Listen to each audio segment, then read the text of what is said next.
Good Friday morning, Mount Olive family, friends of Mount Olive, all you who've taken the time to tune in and watch these devotions, not just mine, but all the other guys as well. And I always want to say thank you for doing that, for taking the time. Thank you for the kind words that you tell us when you see us about these devotions and what they mean to you. And that's what we're here for, just to help in your walk with the Lord. Okay, so TJ's message this past Sunday was entitled "When God is Silent," and he took his scriptures from Job chapter 23. So let's take a look at those verses.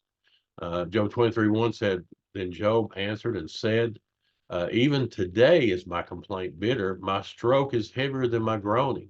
Oh, that I knew where I might find him, that I might come even to his seat." In verse 3, saying, if I knew where God was, that if I could just approach him. And why would he want to approach him? Verse 4, he said, I would order my cause before him. I would fill my mouth with arguments. He'd say, he's been through all this and he doesn't understand what's going on. He's an innocent party into this battle between Satan and God. That how faithful that Job is. But he says, I would ask, why? And God doesn't mind us asking the whys. He does not. Okay. And verse 5 says, I would know the words which he would answer me and understand what he would say unto me. In verse 6, it says, will he plead against me with his great power? No, but he will put strength in me. He's saying even if I ask him, he won't do anything bad. He'll just, will he plead against me with his great power? Will he come and condemn me for it? He says, no, he will strengthen me. He will put his strength in me. And verse 7 says, there the righteous might dispute with him. So should I be delivered forever from my judge. Verse 8, he says, behold, I go forward, but he is not there, and backward, but I cannot perceive him. On the left hand, where he doth work, but I cannot behold him. He hideth himself on the right hand, that I cannot see him. So Job says, I looked forward, I looked back. He wasn't there. He wasn't on my left side. He wasn't on my right side. So, where he is. But verse 10, he says, but he knoweth the way that I take.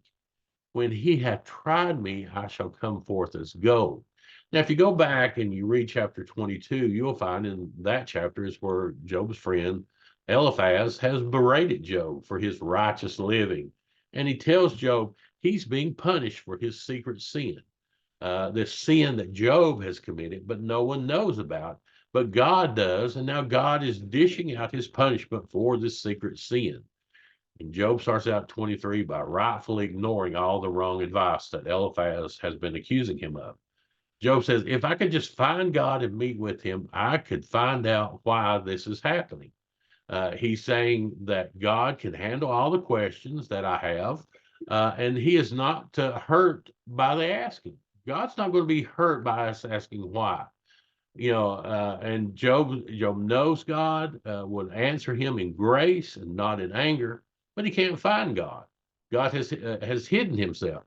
So when God is silent, there'll be times in our Christian lives that God will be silent and seem far away, whether it's a death or a sickness or a separation or whatever the case, you will feel far from God, just like Job. So what do? We hold on to our faith, just like Job did. Job said in verses 8 and 9 that God is not in front of me nor behind me. He's not on my left or side. He's not on my right side. But in verse 10, he shows his faith is still strong, even though he can't find God. He says, but he knoweth the way that I take. When he hath tried me, I shall come forth as gold. Job is saying, I know God knows my heart. And for whatever the reason is for these trials, I know when they all end, I will come forth clean and as gold that has been refined. Pastor TJ, he explained it like this in his last 3 points, which I thought was good. Point one, it says, it is not intended for hurt, the pain, the suffering that you're going through, the separation that you're going through from God that you feel, it's not intended for hurt, but for honor. The trial will have an end. It will come to an end. It won't last forever. And number three, those through suffering, we will come forth pure, improved, improved and approved.